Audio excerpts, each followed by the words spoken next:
আসসালামু আলাইকুম। আজকে আমরা কাজ করলাম এইচএমআই অটোমেটিক রিভার্স ফরওয়ার্ডে। তো অটোমেটিক রিভার্স ফরওয়ার্ডের পুরো সিস্টেমটা আমরা এখানে করছি এইচএমআই এর প্রোগ্রাম। এটা এইচএমআই এর এখানেও আছে।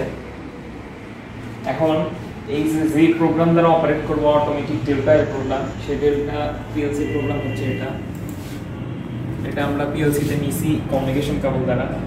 আর এইচএমআই ডেল্টা এইচএমআই যে মানে কন্ট্রোল করব সেটা এই যে ইন্টারফেস আমরা ডেল্টা এইচএমআই কেবল কমিউনিকেশন কেবল দ্বারা নিছি।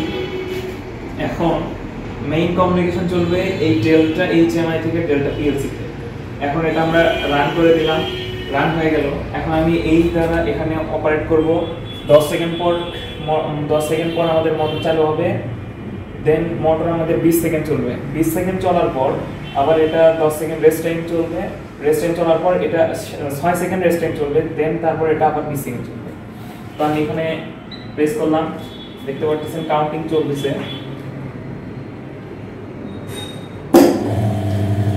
এখন এটা ফরওয়ার্ডে অন আছে, অর্থাৎ এটা আবার কাউন্টিং করতেছে 20 সেকেন্ড পর্যন্ত চলবে।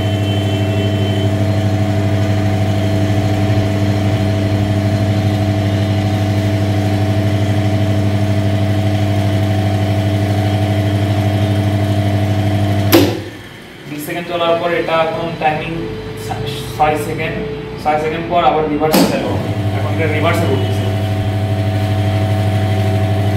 এখন এটাও চলবে আবার 20 সেকেন্ড।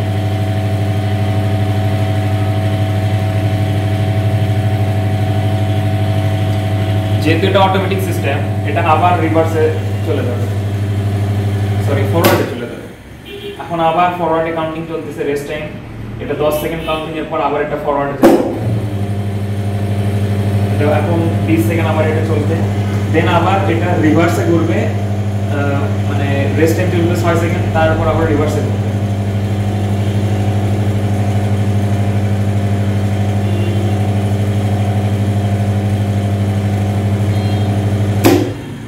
এখন এটা রিভার্সের জন্য টাইম নিচ্ছে। দেন এখন রিভার্সে ঘুরবে। অফ করলাম, পুরো সিস্টেম এখন চললো। এই ছিল অটোমেটিক রিভার্স ফরওয়ার্ডের উপর আমাদের একটা কাজ।